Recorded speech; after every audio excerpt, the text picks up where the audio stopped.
широк разкрач и леко присвиване на коленете. Дланите са винаги напред обърнати, не по-високо от погледа и не по-ниско от корема, а иначе овалните движения на страни могат да бъдат колкото желаем широки, със средна скорост. 9 пъти в едната посока и 9 пъти в другата посока. Това е първо упражнение.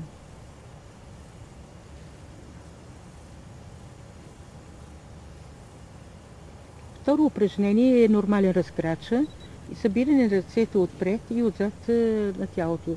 При него също скоростта е умерена, отпуснато състояние и е особено важно отпред ръцете се събират. Естествено, отзад, ако човекът е на по-голяма възраст или не може да ги събере поради някакво болестно състояние, да не се старае да ги събере, да изкривява ръцете, защото най-същественото тук е, че това упражнение трябва да активизира енергиите малко далече от гърба, при болки в гърба и плексит, болки в рамените стави, е съществено ръцете да бъдат малко по-далече, за да се насочи енергията към раменете. Затова не е важно да се събират непременно ръцете отзад. Трето упражнение – златното петле кълвел рис. При него е важно да отива главата назад, не до болка, а колкото е възможно и удобно. След това има едно изправене и внезапно клюване надолу, при което се получава физическата величина лоз, която изстрелва пречлените и е изключително ефикасно при редица заболявания, които са описани в книгата. Значи тук е важно нито да е голяма силата, нито малка, а със средна сила и естествено клюване. Четвърто упражнение. Почукване естествено с кокълчетата на палците по двете най-високи точки на раменете или точките раменния кладенец.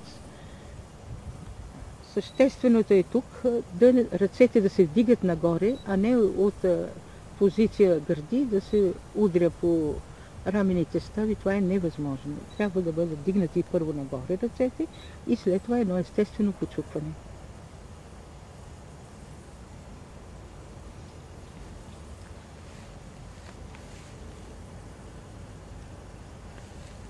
Четвърто упражнение. При него има вдишване. Когато ръцете отиват нагоре, сякаш поставят един пакет, се вдишва, надолу се издишва. Освен това, същественото при този тип е упражнение, че надолу ръцете не се тръскат, а се ограничава движението от страни на пръстците. Вдишване, издишване и ограничаване на движението.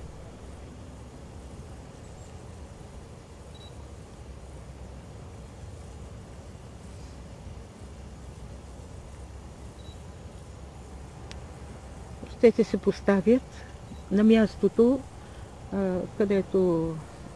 което е свързано с бъбреците, на кръста отзад, и се движи цялото тяло, правят се кръгови движения с кръста, дотолкова, доколкото кръста задвижва тези упражнения, също в две посоки. Там, където има посока на движение, винаги се прави упражнението първо наляво, 9 пъти и след това 9 пъти надясно.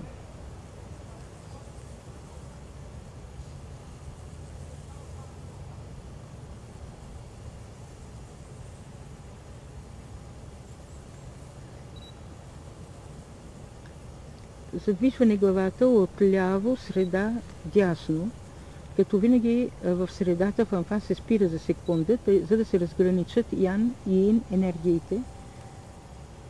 За едно се смята движението от ляво, среда, дясно и обратно, дясно, среда, ляво. Това е едно изпълнение на упражнението. Прави се също така 9 пъти.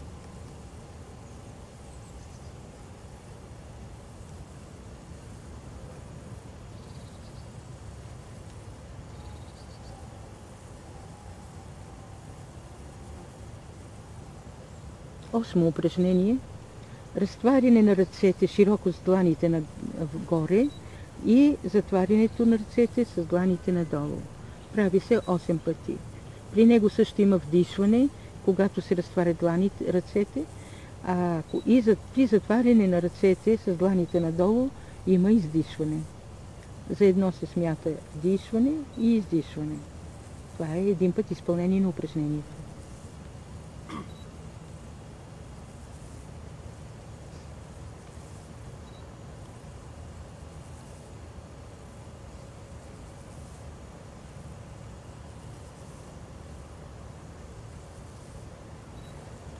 Девето упражнение. Хващаме подмишницата на лявата ръка и завъртаме лявата ръка отдолу нагоре на 360 градуса, като накрая я свиваме в юмрук. 9 пъти се прави с едната ръка, след това се сменя, като с лявата ръка хващаме подмишницата на дясната и също по същия начин дясната ръка се задвижва отдолу нагоре на 360 градуса и се свива в юмрук. Също 9 пъти се изпълнява.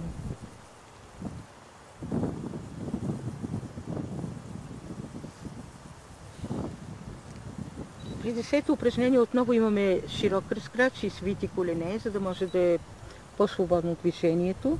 А лявата ръка, започва се винаги отляво, стои отгоре, сякаш придържа дясната ръка отдолу придържа една енергийна топка, която се образува между дланите. И тази енергийна топка се движи, забележете, около коремната пухина.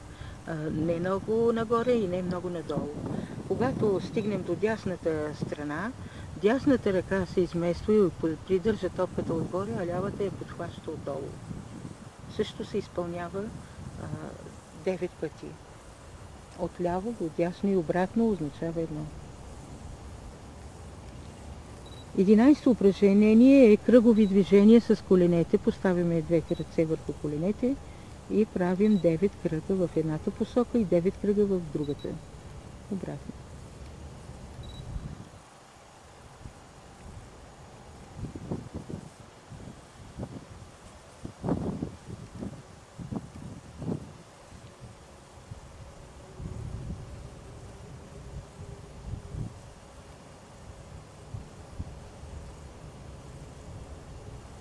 Дванайсто е най-дългото упражнение. Започва с едно разтягане, в преплетените ръце се протягат наляво, в среда и дясно, като се връщат обратно до гърдите. При всяко движение нагоре имаме вдишване и издишването е до гърдите. Същите движения се правят в трите посоки долу-ляво, среда долу и дясно долу. Там дишането е естествено. Значи нагоре винаги движението е съпроводено с вдишване, издишване до гърдите. В втората част от долу-ляво, среда долу и дясно долу дишането е естествено. От ляво горе до дясно долу това е изпълнение на упражнението веднъж.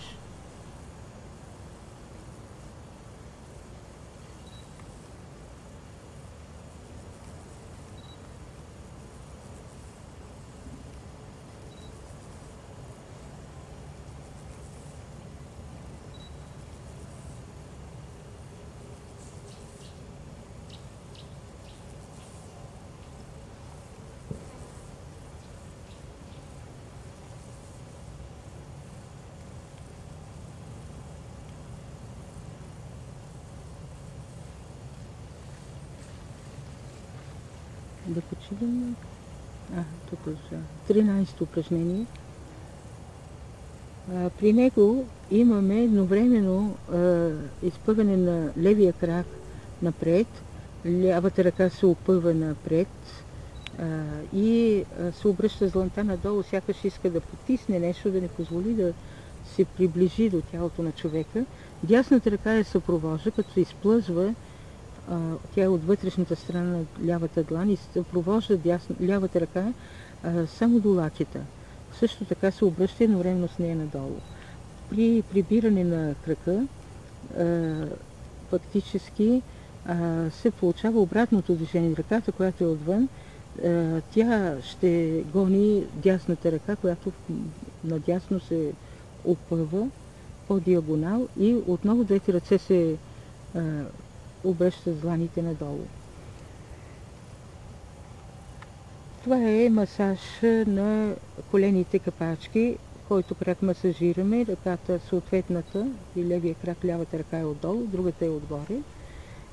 И се въртят 9 пъти в едната и след това още 9 пъти в другата посока тези колени капачки.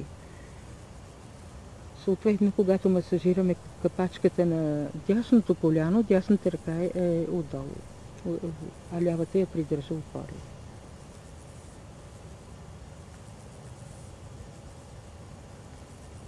В 15-то упражнение имаме едно опъване на половината част от тялото, като разминаването на ръцете е подобно на 13-то упражнение, само че лявата ръка, която първо опъваме, отива нагоре, обръща се с дланта нагоре, но не много далече от главата, не е много нагоре, а другата до нивото на корема с дланта надолу.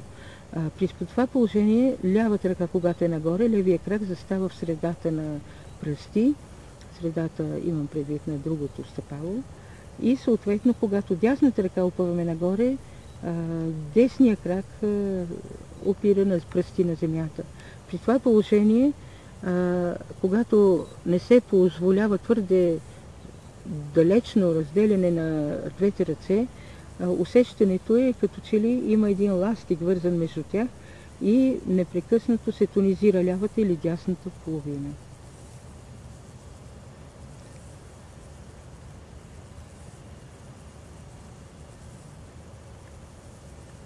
16-то упражнение, ръцете отиват нагоре, загребват космическа енергия и вървят отпред. Следващия път те правят един по-широк захват и върват отстрани. Значи, при първото движение ръцете вървят диагонално на 45 градуса от централната ос на тялото, а в следващия път етап на 90 градуса от централната ос и се движат по страничните канали.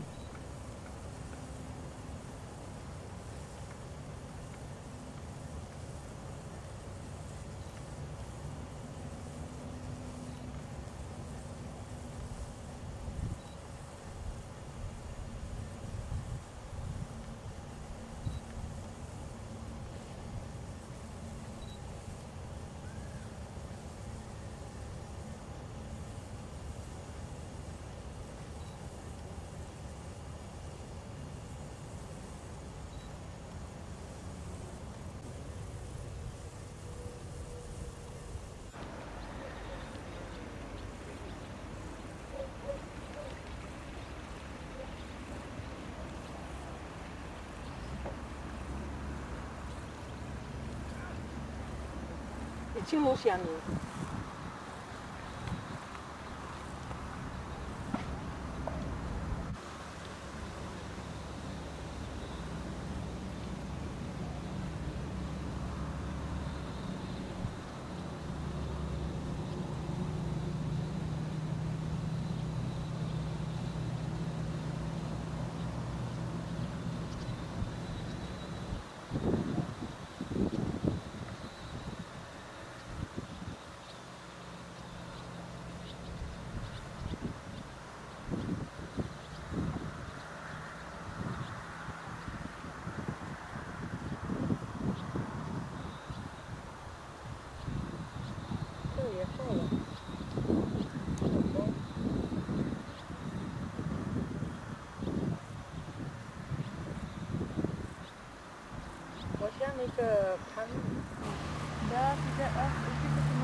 Който иска да влезе в медитация, да излезе, както реши. Пусна,